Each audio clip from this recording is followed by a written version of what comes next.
I'm happy that the NCAA came to a multi-billion-dollar agreement that allows schools to pay athletes directly.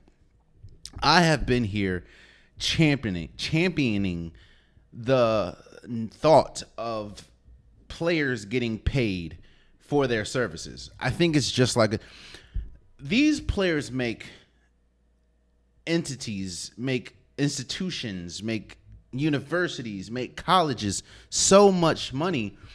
I think it is criminally, let's say, disheartening how it took this long for the NCAA to allow students to get paid. It's like when you look at some of these top tier schools, right? And you see just how much money an Alabama generates. You see how much money a North Carolina generates, a Duke generates, a UCLA, USC. When you look at that, just look how much is generated through sports.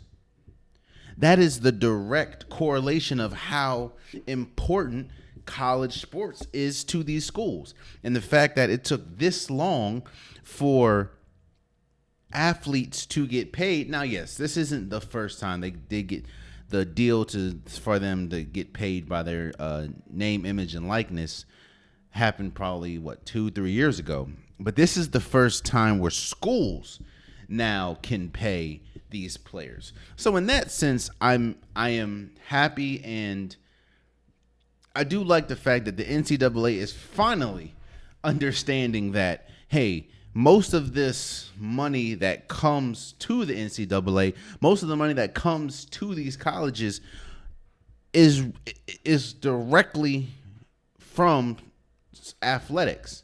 So if you have a big name student, if you have a big name athlete like a Zion Williamson, like a Tim Tebow, like a Jimmer Fredette, like a Caitlin Clark, and do you know how much money Caitlin Clark generated for Iowa? And the fact that before a few years ago, she would not be getting paid. I mean, Tim Tebow didn't get paid. Reggie Bush, who we just talked about recently for getting his Heisman back, he didn't get paid. Well, legally. So I just think I'm excited and I'm happy that these athletes are finally the schools can now pay the athletes. They don't have to go through NIL deals, because there's a lot of athletes in a lot of these NIL deals that they don't want to pay what they should.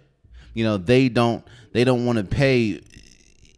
They have to set the obviously parameters of what the pay is going to be. So now when you look at these schools, players that may not have the recognition, may not have the name to get a large NIL deal can now get it from the school. So in that sense, I am happy. And in that sense, I'm elated to see that these players, for lack of it, I know they don't like to use this term because it just, I guess to them, it's just a slap in the face or whatever it's a slap in the face to the university or college or whatever. But essentially what these student athletes are is employees. And I say that because, again, how much money they generate for the school. They generate so much. If it was, I'm not saying that the schools will go under. I'm not saying that, UNC would not be a highly touted university if it wasn't for their basketball. But what I'm saying is their basketball program makes so much money for the school, it would take a major hit. Same as Alabama in football. Same as most of the SEC schools in football.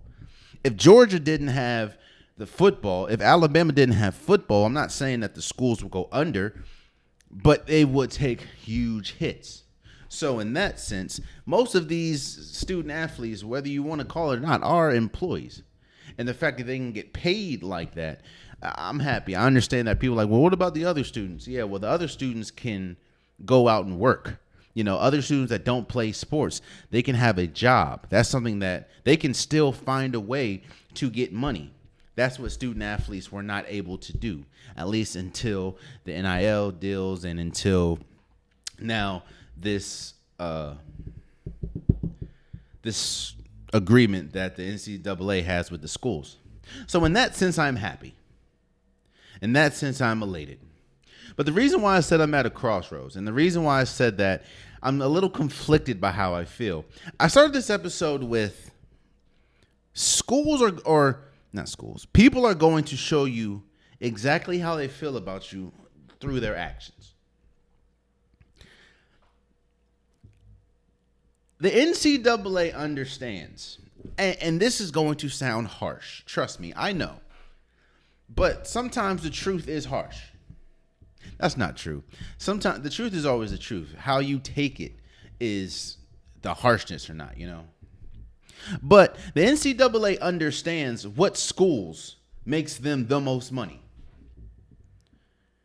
And as much as fans might enjoy it, as much as the March Madness would benefit from it, and the NCAA does not like parity, because parity makes them less money than dominance, if you really think about it. You see, but this deal is the reason why I said I'm conflicted is because this deal, who does this deal help the most? Well, yes, in one hand, it helps the student athlete. But in the other hand, it also helps the major schools, the big schools, the schools that make the NCAA the most money. And how does that happen? Just look at what we've seen these last few years from March Madness.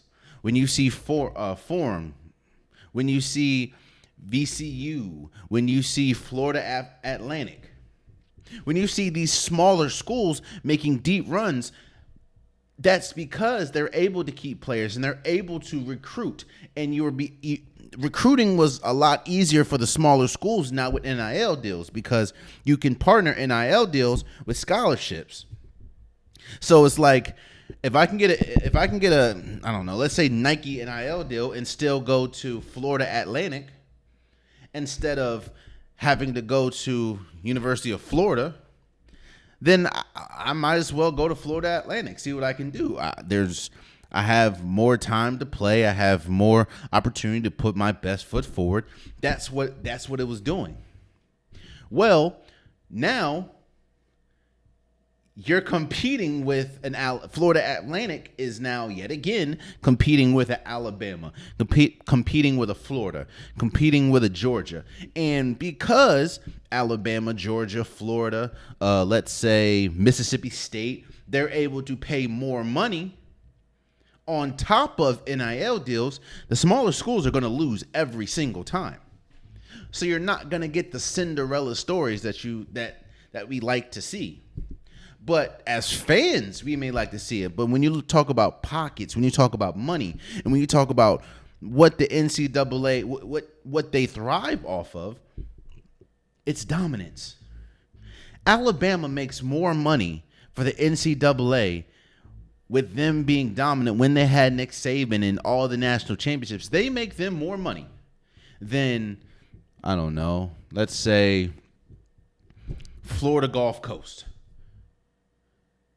Or if you want to go to the basketball, Kentucky, North Carolina, Duke, Michigan, they make more money for the NCAA and for them being dominant than, let's say, Florida Atlantic, let's say VCU, let's see Fordham, let's say St. August, St. Mary's. So what I'm saying is,